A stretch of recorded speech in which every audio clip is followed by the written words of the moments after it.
So is that friendship? Is that teammates? What category would you put that under?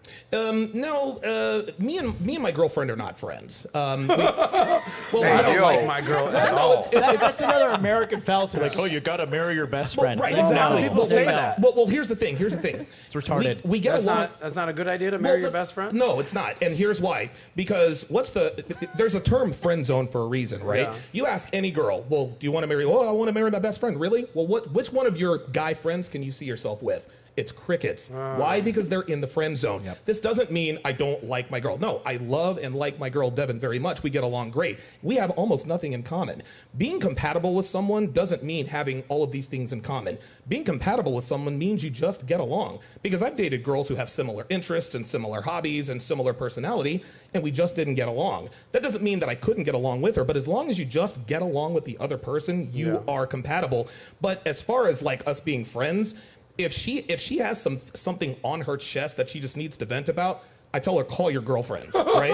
I tell her, call your girlfriends. But if something needs to be solved, then she will talk to me about it. That's just kind of the way that goes. Straight up. So many guys get caught in the friend zone because they buy into the ridiculous myth when women say, I want to marry my best friend. I want to marry my best friend. We have to be friends first before. No, you cannot protect a woman like you need to if you are her friend. This doesn't mean we don't get along. This doesn't mean we don't have a great time together, but we are not friends. We are in a relationship. There's a big difference. Would you say that you and your wife are best friends, Will? I think it's interesting. I think it's interesting, and I'd like to know the stat. What percentage of divorce is the man surprised? Because I think it's interesting. What do you mean surprised? 100%. Like, I didn't even know this was coming. You know, like Well, he's being yeah, served divorce 70, papers. 100%. 70% of divorces are initiated by women, and it goes up to 85. 90% if they're college educated. And 100% of the men that are a part of that 70 to 80%, they have no idea. 100% of men are They successful. have no idea to get blindsided. What was your There's point some with women who that? get married with a divorce attorney already on retainer. Oh, wow. Well, Real talk. I love some of the stuff you're saying, but I'm just interested to see if like the philosophy that we state as men, how if we're getting surprised with divorces, does our philosophy contrast and conflict with the result that we're getting? You know what I'm saying? Like if men are getting surprised, but it also may relate back to what y'all were saying about like most men in society today are not the type of men they should be. Right. So Right. those two things could be related. That's true. Absolutely. 1,000%. Absolutely. Yeah. And the thing is I was married before, and I had it wasn't a terrible marriage, but it was a bad one. But guess what, man? If I were my ex-wife, I would have divorced me too. Why is that? Well, I just wasn't You were the man. cheating? You were an asshole? You weren't friends? You friend zoned her? I was unmotivated. I didn't take charge. I was reliable, but I was not masculine enough. Are you saying that you're more of a pimp now and you're more of a simp then?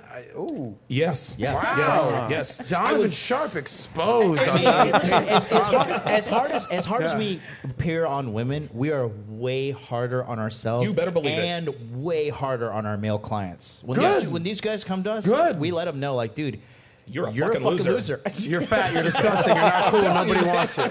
That's it. I want to get the girls' perspectives here because you and your wife are the same It age. is, man. MLD will go 18 to 29. You go 18 to 47 apparently. Yeah. What's the oldest guy you would date? You're 26. 25. I'm so sorry. They're both 25. 25. Oh, You're 25 26. too. Adam, I'm you are. 25. They're both Holy 25. shit. So all three of these high value women are 25.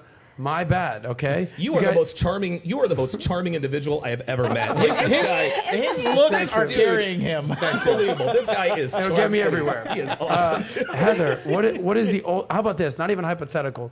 What is the oldest guy you have dated? Age difference, and what is the youngest guy you'd be willing to date as a 25-year-old Miss USA pageant, beautiful woman? Go ahead. I would say the youngest guy I would date would have to be at least 30. Okay. So minimum At 5 least years 30, older. yeah. Oh, that's Minimum At least Okay. 30. That's hot. The oldest guy I've dated was 44. 44. You still You in got there, a Adam? chance, So you're Emily. saying There's a chance. You got it in there, So big you're guy. saying There's a there's a chance. chance. You got it in there. And give me some insight why, obviously I've already given you enough accolades. We think very highly of you and Fosh. That's why you're on the show today. Give me some insight as to why that's the age group that you'd be go for. I feel like I guess like 20 years older than me. And I feel like if you go any older than that, then we would really start losing things in common. And there's just too much of a a generational gap, honestly. I think Yeah. it just wouldn't make sense beyond So 20 you years. 20 years. 20 That's years, yeah. I mean, I've dated a okay. guy that's 44, so that's almost 20 years older than me. So Hey, just all you rounding off. 44-year-old dudes out there, like, I will say How, this. keep it tight. how did you meet that guy, 44-year-old? Business. Yeah, he Yeah. worked with the law firm that I was working at the time. like So that. we You know- stood you know at a- how- at a networking You know how event. business is spelled, by the way. If you spell it out, it's BIZNASS. B-I-Z. Yes. And just go ahead right To there. piggyback off of what she said Yeah. about the age difference, I've dated girls 18, 19, 20 years old, and as much fun as it is, I'd be lying to you if sometimes things aren't a little bit frustrating because of that generational gap. You know what I mean? Mm-hmm. But again, everything in life has costs and benefits. If you want to date the hot girl, if you want to date the young hot girl, that's fine. You can do that. Just understand that she might not know who Knight Rider is. She might not like that. To me, that's one When of the Warren G. Regulate comes on You and you're feel me? singing all the Yo, lyrics, man, and don't she's even like, get me "Who's started.